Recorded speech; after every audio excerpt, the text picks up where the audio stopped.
En 2004, una válvula mal calculada generó una sobrepresión que destruyó una instalación industrial completa. El problema no fue el acero, no fue el operador, fue una ecuación mal usada. Usaron la ley del gas ideal, donde no debía usarse.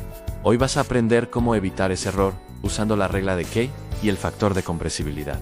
En este video, exploraremos el diseño de válvulas de seguridad para gas natural. Para el almacenamiento de gas natural licuado, o GNL, el diseño de las válvulas de alivio de presión es crítico. Como el gas es una mezcla contenida a muy alta presión, debemos usar modelos de gases reales. Aquí es donde la regla de Kay se vuelve fundamental. Al final de este video sabrás aplicar la regla de Kay para calcular propiedades pseudocríticas, determinar el factor de compresibilidad, Z, de la mezcla, usando un gráfico generalizado, y con ello, determinar la densidad de la mezcla con alta precisión.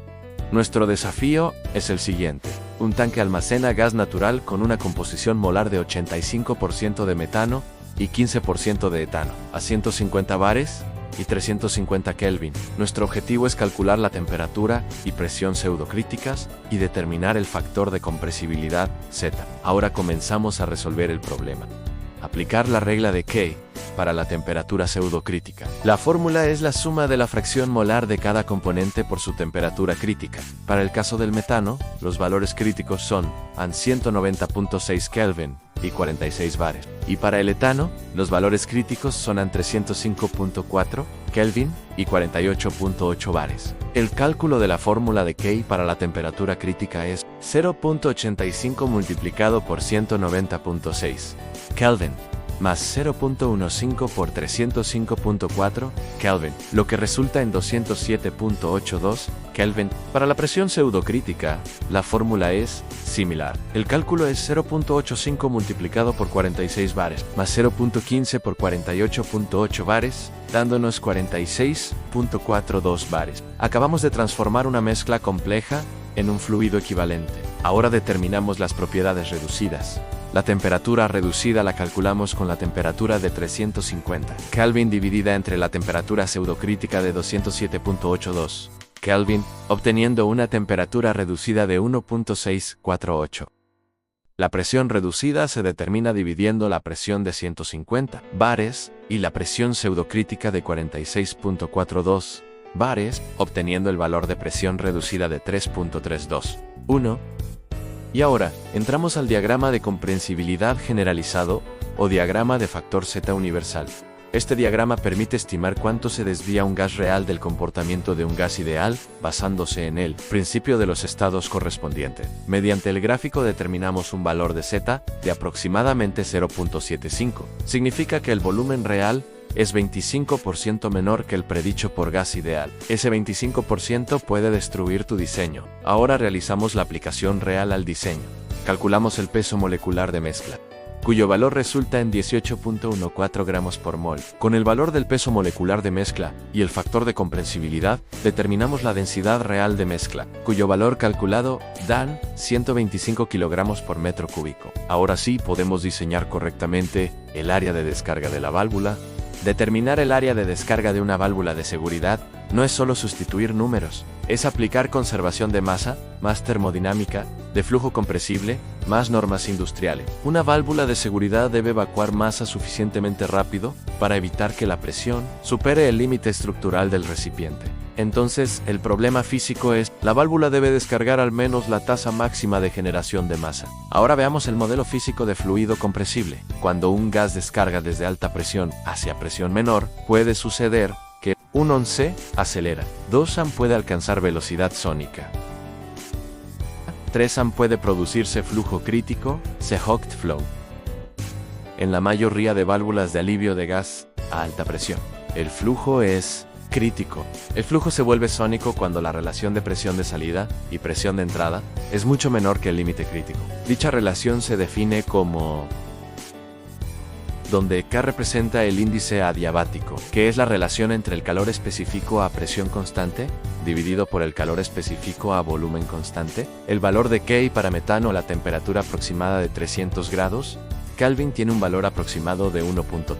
El valor de K para gas natural tiene un valor aproximado, en el rango de 1.27 a 1.32. Si el gas natural es muy rico en metano, entonces se aproxima mucho a 1.3. Si contiene más hidrocarburos pesados, entonces el valor de K disminuye. El valor de K mide qué tan rígido energéticamente es un gas ante una compresión rápida. Para un gas con alto valor de K, la presión sube mucho cuando lo comprimes. Para un gas con bajo valor de K, el gas absorbe más energía internamente antes de subir la presión. Por lo tanto, K es una medida de cómo el gas transforma energía térmica en energía mecánica. Ahora retornemos a nuestro análisis. Para cálculos preliminares, el valor utilizado de K igual a 1.3 es razonable, debido a contar con una mezcla de 85% de metano. Para un diseño real, el valor de K se calcula según la composición molar, la temperatura y la presión, con software termodinámico o tablas experimentales.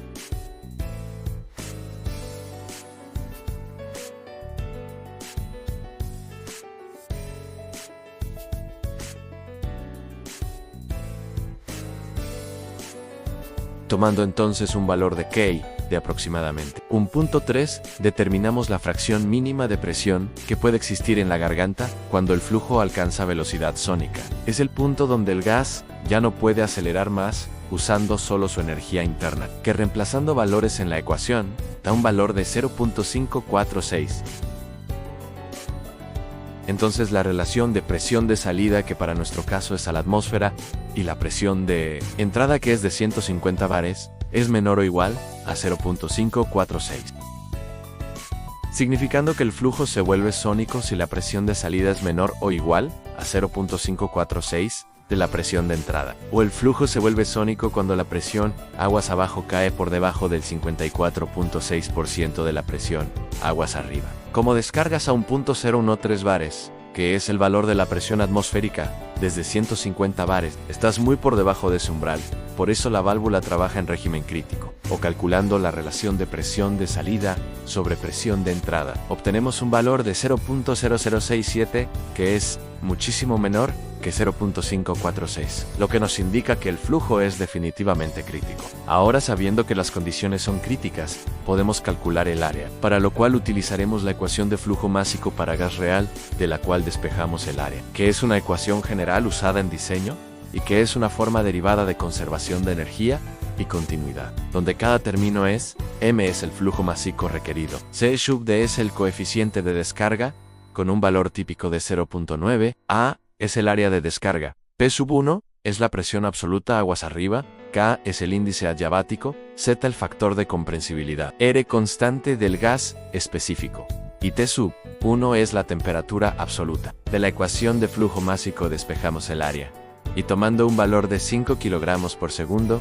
para el flujo másico, obtenemos un valor para el área de 2.2 por 10 a la menos 4 en metros cuadrados. Sabiendo que el área es igual a pi por diámetro al cuadrado dividido por 4, y despejando el diámetro, obtenemos un valor del mismo de 0.0167 metros o 16.7 milímetros. Para el cálculo del área, tuvimos que asumir un valor para el flujo másico. En la realidad podríamos determinar el mismo mediante un dispositivo denominado Coriolis Flow Meter. Este instrumento de medida permite determinar directamente el flujo másico. No depende de suposiciones sobre densidad, no necesita calcular Z, K o R, que es la constante para gases, y funciona bien para gases presurizados. Por último, para que comprendas bien la resolución del problema es, ¿qué valor de R se utilizó en el cálculo del área? La constante R, para este caso, es la misma constante R de los gases ideales que se cambia de base molar a base másica, mediante la división del valor de R de los gases ideales por el peso molecular promedio del gas. Para nuestro caso, el peso molecular promedio del gas es de 0.01814 kilogramos por mol. El valor de la constante R de los gases ideales es de 8.314 joule por mol y grados Kelvin, obteniendo un valor de 458 joule por kilogramo y grado Kelvin. Con ello hemos terminado de resolver y explicar cada paso del cálculo para el área. Y para terminar, ¿qué pasaría si ignoramos el cálculo de Z? El área sería menor, lo que implicaría una válvula subdimensionada. La presión no se alivia a tiempo y existe un riesgo estructural. Ahora sí hemos terminado. Espero hayas comprendido cada paso de resolución, comprendiendo cada concepto. Nos vemos pronto en un nuevo problema y un nuevo dilema conceptual. Hasta la próxima.